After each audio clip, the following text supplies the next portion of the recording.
Matthew 27:28. Weep not. Some have thought that the women are reproved, because foolishly and inconsiderately they poured out tears to no purpose.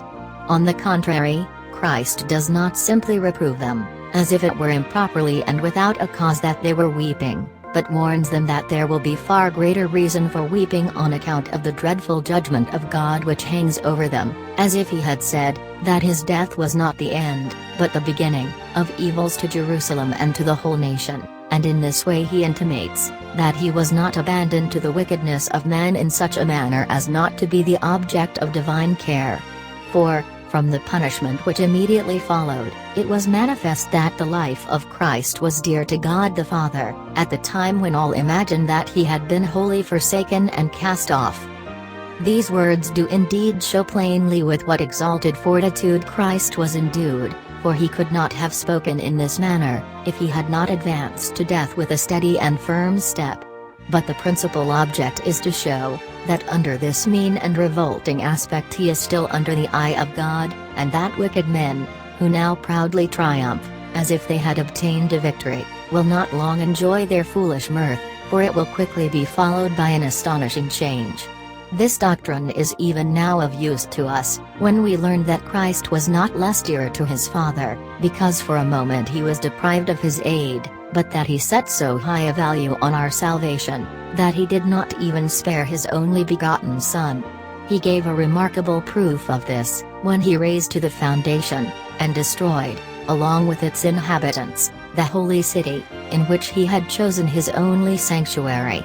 Let us learn from this to rise to meditation on the cause of the death of Christ, for since God revenged it with such severity, he would never have permitted his Son to endure it, unless he had intended that it should be an expiation for the sins of the world. Matthew 27:29. For, lo, the days will come.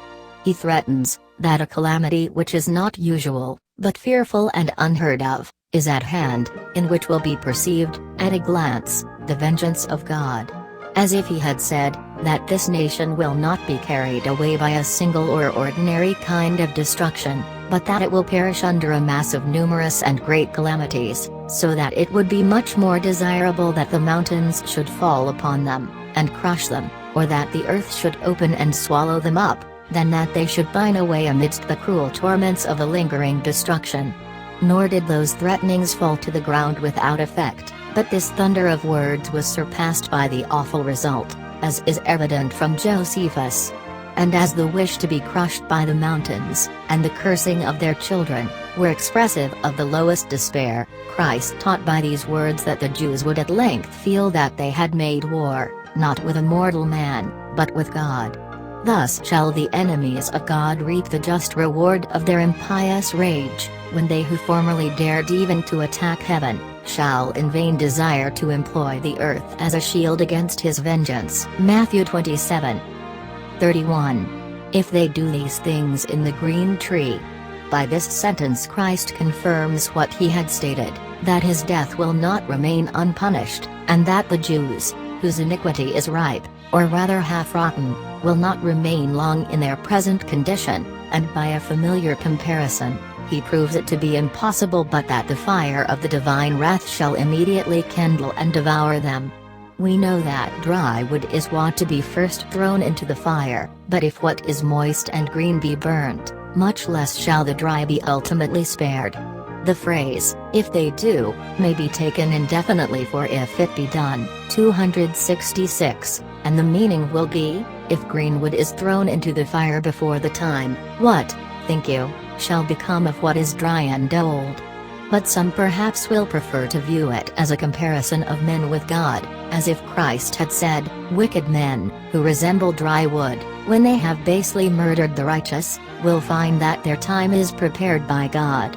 For how could they who are already devoted to destruction escape the hand of the heavenly Judge, who grants them so much liberty for a time against the good and innocent? Whether you choose to interpret it in the one or the other of these ways, the general meaning is, that the lamentation of the women is foolish, if they do not likewise expect and dread the awful judgment of God which hangs over the wicked. And whenever our distress of mind, arising from the bitterness of the cross, goes to excess, It is proper to soothe it by this consolation, that God, who now permits his own people to be unjustly oppressed, will not ultimately allow the wicked to escape punishment. If we were not sustained by this hope, we must unavoidably sink under our afflictions. Though it be the natural and more frequent practice to make a fire of dry wood rather than of green wood, yet God pursues a different order, for, while he allows tranquility and ease to the reprobate, he trains his own people by a variety of afflictions, and therefore their condition is more wretched than that of others, if we judge of it from the present appearance.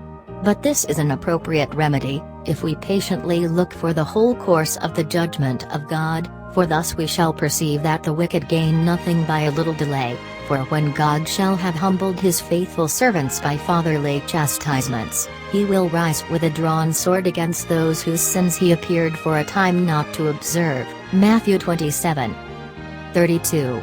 They found a man, a Cyrenian. This circumstance points out the extreme cruelty both of the Jewish nation and of the soldiers. There is no reason to doubt that it was then the custom for malefactors to carry their own crosses to the place of punishment, but as the only persons who were crucified were robbers, who were men of great bodily strength, they were able to bear such a burden. It was otherwise with Christ, so that the very weakness of his body plainly showed that it was a lamb that was sacrificed. Perhaps, too, in consequence of having been mangled by scourging, and broken down by many acts of outrage, he bent under the weight of the cross. Now the evangelists relate that the soldiers constrained a man who was a peasant, and of mean rank, to carry the cross, because that punishment was reckoned so detestable, that every person thought himself polluted, if he only happened to put his hand to it. 265. But God ennobles by his heralds the man who was taken from the lowest dregs of the people to perform a mean and infamous office, for it is not a superfluous matter, that the evangelists not only mention his name, but inform us also about his country and his children. Nor can there be any doubt that God intended, by this preparation, to remind us that we are of no rank or estimation in ourselves, and that it is only from the cross of his Son that we derive eminence and renown. Luke 23:27. And there followed him. Although in public all the people, with one shout, had condemned Christ, yet we see that there were some who had not forgotten his doctrine and miracles, and thus, in the midst of that miserable dispersion, God reserved for himself a small remnant. And though the faith of those women was weak, yet it is probable that there was a hidden seed of piety, which afterwards in due time produced fruit.